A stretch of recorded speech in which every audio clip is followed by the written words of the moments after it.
Liturgia para hoy sábado, 27 de agosto.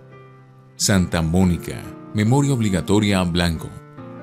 Santa Mónica nació en Tagaste en el año 332, de una piadosa familia. Fue casada con Patricio, hombre bueno pero de carácter irascible. Mónica fue la madre de San Agustín. Cuando su hijo perdió la fe, las lágrimas de Mónica subieron hasta Dios como una silenciosa plegaria. La conversión de Agustín la llenó de gozo.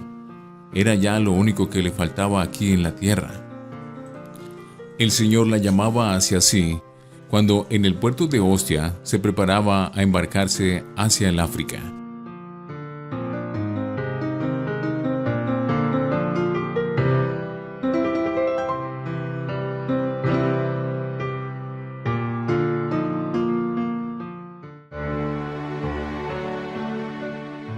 Antífona.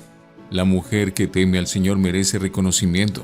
Sus hijos la felicitan y su esposo proclama su alabanza. Oremos. Oh Dios, consuelo de los afligidos, que misericordiosamente recibiste las piadosas lágrimas de Santa Mónica por la conversión de su hijo Agustín, concédenos por la intercesión de ambos, deplorar con sinceridad nuestros pecados para conseguir la indulgencia de tu gracia. Por nuestro Señor Jesucristo, tu Hijo. Primera lectura de la primera carta del apóstol San Pablo a los Corintios, capítulo 1, versículos 26 al 31. Hermanos, fíjense en su asamblea. No hay en ella muchos sabios en lo humano, ni muchos poderosos, ni muchos aristócratas. Todo lo contrario.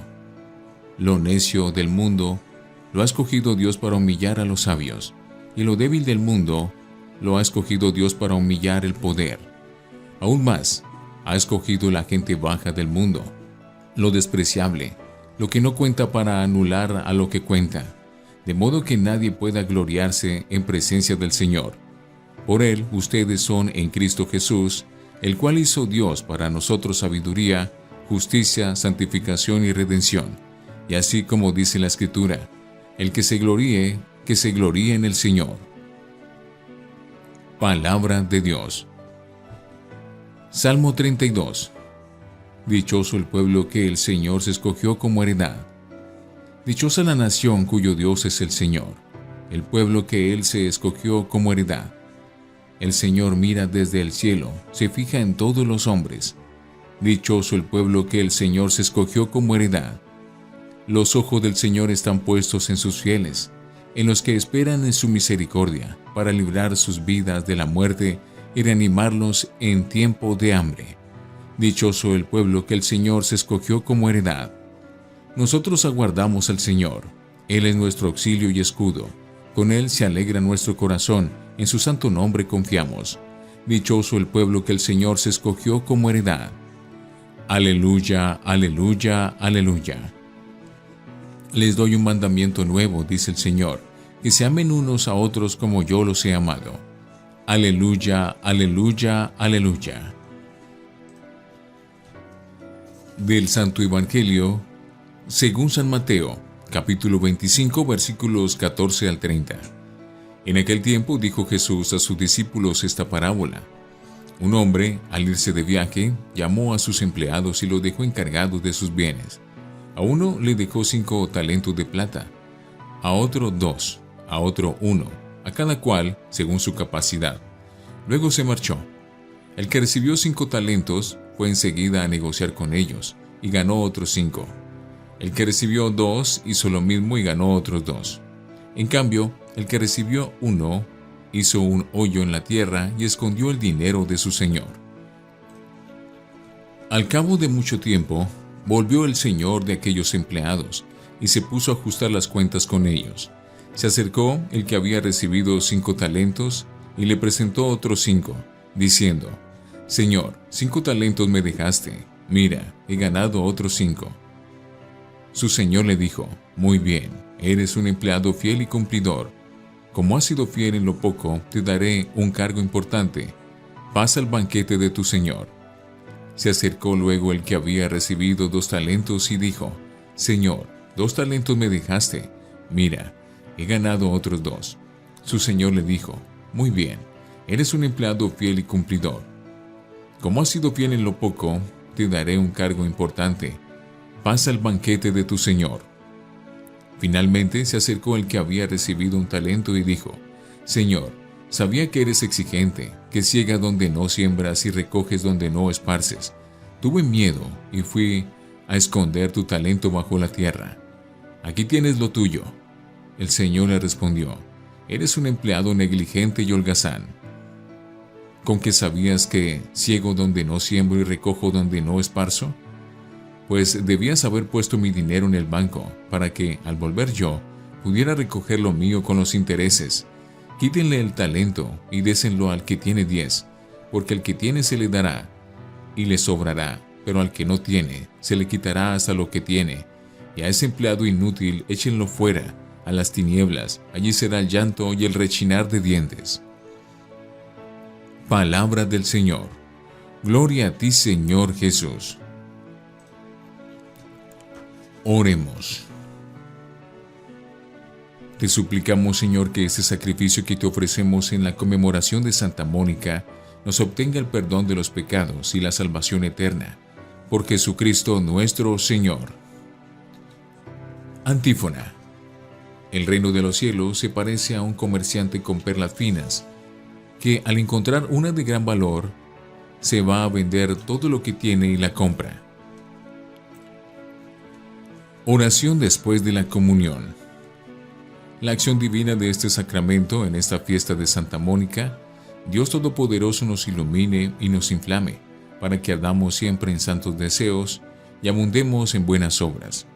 Por Jesucristo nuestro Señor. Lección Divina. Oremos. Gracias, Señor Jesús, porque confiaste en nosotros entregándonos los talentos y la responsabilidad del reino.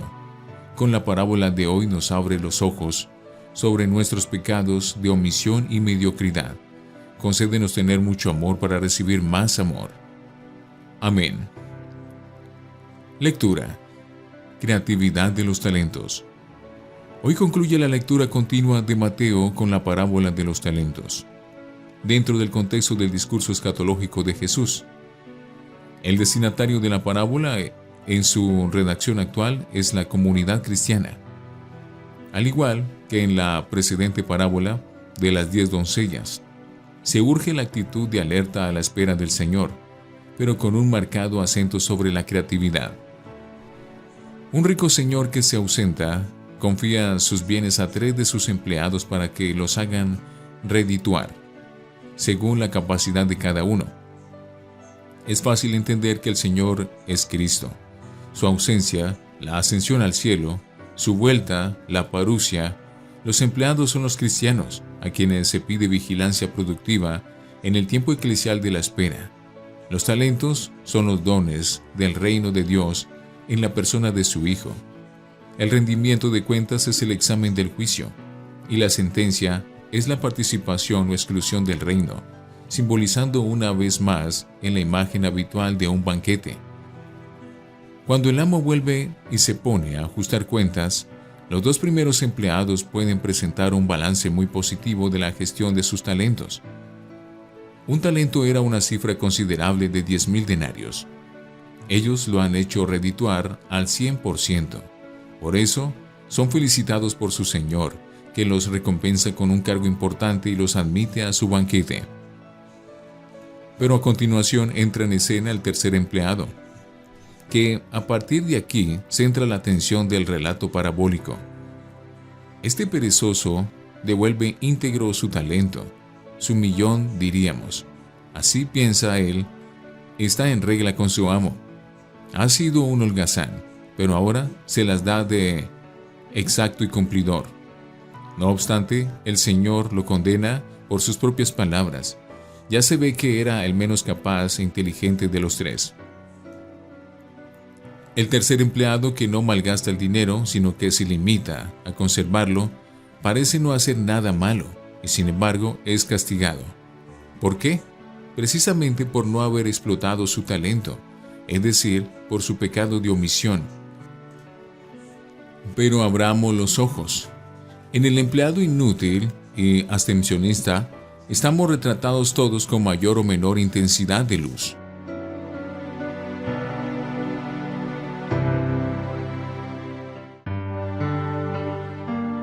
Para meditar. No al abstencionismo. No solemos examinarnos debidamente ni sentirnos culpables, por tanto, de los pecados de omisión. Sin embargo, el abstencionismo y la apatía, la pereza y la comodidad, el egoísmo y el miedo paralizante, frutos de una psicosis de seguridad, son los mayores pecados sociales que puede cometer un cristiano hoy día. Dios nos pide una fidelidad productiva de sus talentos. En lo contrario, quedaremos descalificados. Los talentos que de Dios recibimos son, en primer lugar, los bienes y riquezas de su reino, la salvación, la fe, su amor, su amistad. Son también, en segundo lugar, los dones naturales, vida y salud, inteligencia y voluntad, familia y educación, iniciativa y trabajo, simpatía y personalidad. La vocación cristiana a la fe en Cristo es el gran talento que resume todos los demás. Pues bien, todos esos dones y talentos no son para nuestro uso privado y exclusivo. En realidad, más que propietarios, somos administradores de los mismos. El dilema insoslayable que se nos plantea es explotar nuestros talentos al servicio de Dios y de los hermanos, o bien enterrarlos egoísta y estérilmente. Son innumerables los cristianos que entierran sus talentos, apuntándose al mínimo obligatorio para no complicarse la vida, para no tener que arriesgar nada en un compromiso serio en bien de los demás. Viven instalados, desilusionados, apáticos y fosilizados, como el empleado haragán. No malgastan su talento, pero lo entierran, y se contentan con mantener intacto, pero infecundo, el depósito de la fe. Sin embargo, la filosofía del conservar y no perder es insuficiente en cualquier campo, incluido el servicio de Dios y de los hermanos. Por eso hemos de asumir el riesgo de invertir nuestros talentos en la construcción del reino de Dios en nuestra vida personal, de familia, de trabajo y de sociedad. Lo contrario es renunciar a crecer como persona y como cristiano, enterrándonos en vida con nuestros talentos en conserva. Pero Jesús no fundó el cristianismo como una religión de museo y conservadurismo, sino de revolución total que hemos de ir haciendo efectiva sus discípulos mientras esperamos su venida gloriosa. Solamente así podremos oír de sus labios: porque has sido fiel, pasa al banquete de tu Señor. Reflexionemos. ¿Sabemos reconocer la predicación de Dios por lo humilde y sencillo? ¿Cómo estamos administrando los bienes que el Señor nos confió para su gloria? Oremos.